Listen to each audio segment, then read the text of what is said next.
حسین نے دونوں ہاتھ پھیلا کے فرمایا میں بحیثیت امام کہہ رہا ہوں مدینہ میری جائے شہادت نہیں، ولید میرا قاتل نہیں، میں حسین امام بن کے کہہ رہا ہوں مجھے دربار میں کچھ نہیں ہوگا، میں حکمن کہہ رہا ہوں میرا کوئی عزیز میرا کوئی رشتہ دار میرے ساتھ اندر نہیں آئے گا، میں اکیلا جاؤں گا، اگر حالات خراب ہو گئے میں اللہ اکبر کی صدا دوں گا، یہ دروازہ خیبر سے بڑا نہیں، تم سارے علی ہو، یہ دروازہ خیبر سے بڑا نہیں، میں اس جملے پہ چھوڑ کے جا رہا ہوں، یہ دروازہ خیبر سے بڑا نہیں، تم سارے علی ہو، جب تک میں نہ کہوں میرا کوئی رشتہ دار میرے ساتھ نہ آئے۔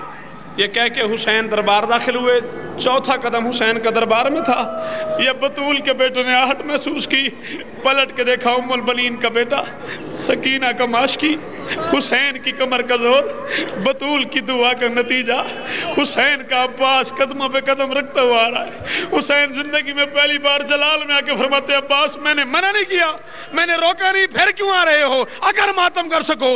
عباس دونوں ہاتھ باندھ کے سر جھکا کے آہستہ سے کہتا مولا آپ نے کہا ہے میرا رشتہ دار کوئی نہ ہے، مولا تیرا رشتہ دار اکبر ہے، تیرا رشتہ دار ماتم کیوں نہیں کرتا یار؟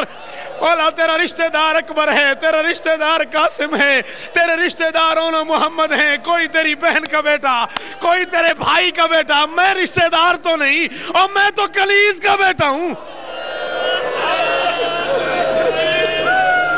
میں رشتہ دار تو نہیں،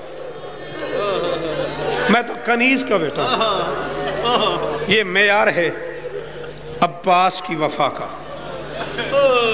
آؤ ایک منزل اور چلتے ہیں اور اسی منزل پہ منبر چھوڑنے لگا ہوں۔ یہ معیار ہے عباس کی وفا کا۔ عباس کے گھوڑے کا معیار کیا ہے؟ 10 محرم وہ لوگ بھی بیٹھے ہوئے ہیں جو مقتل کا مطالعہ کرتے رہتے ہیں۔ واحد لمحہ ہے بھائی غلام حسین جس وقت عباس راہوار پہ سوار ہو کے فرات میں داخل ہوئے نا، عباس کے گھوڑے نے، اشہل غازی کے گھوڑے کا نام ہے، عباس کے گھوڑے نے زندگی میں پہلی مار اتنی زور سے پاؤں مارے ہیں پانی میں، سر سے لے کے پاؤں تک عباس کا لباس بھیگ گیا۔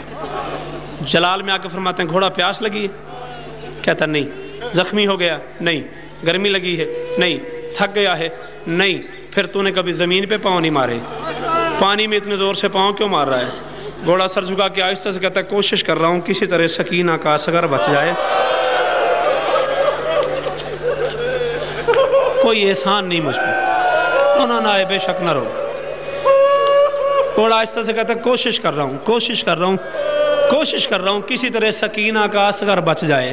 عباس فرماتے ہیں گھوڑا تیرے پاؤں مارنے سے سکینہ کے اصغر کی پیاس کا کیا تعلق ہے؟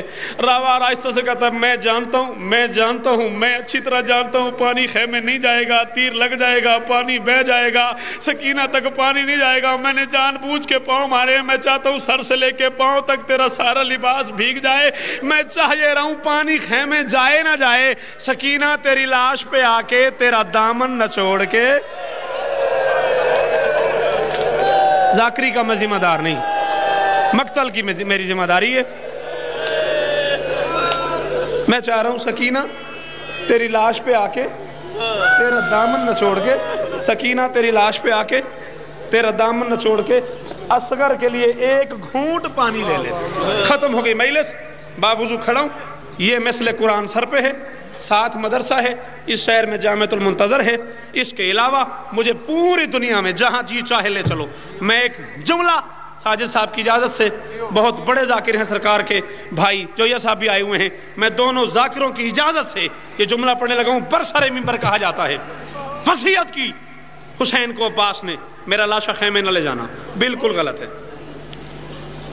یہ وصیت اس انداز میں پڑھنا کہ حسین کو منع کیا تھا عباس نے میرا لاشا خیمے نہ لے جانا، مجھے سکینہ سے شرم آتی ہے، قطعاً نہیں کہا عباس نے، کہیں نہیں ملتا۔ معافی چاہوں گا میں ذاکرین سے، میں ان کی جوتیوں برابر بھی ذاکر نہیں ہوں، معافی چاہوں گا، میں پوری ذمہ داری سے پڑھ رہا ہوں، کہیں نہیں کہا عباس نے مجھے سکینہ سے شرم آتی ہے۔ شرم تو اسے آتی ہے جس نے کوشش نہ کی ہو۔ بے شک تو نہ رو، میں تیرے رلانے کے لیے غلط نہیں پڑھ سکتا، شرم اسے آتی ہے جس نے کوشش نہ کی ہو۔ عباس نے تو اتنی کوشش کی بازو قلم ہو گئے، زخمی ہو گئے علی کا بیٹا، کائنات کا پہلا جنگجو ہے جو زین سے اترا ہے اور اترنے وقت اس کے پاس سہارا نہیں تھا۔ میں نہیں بتا سکتا یہ جسم والے تیر کمر والے کہاں سے گزر گئے، جسم والے کہاں سے گزر گئے، سر والے کہاں سے گزر گئے، یہ میرے بس میں نہیں ہے یہ بتانا،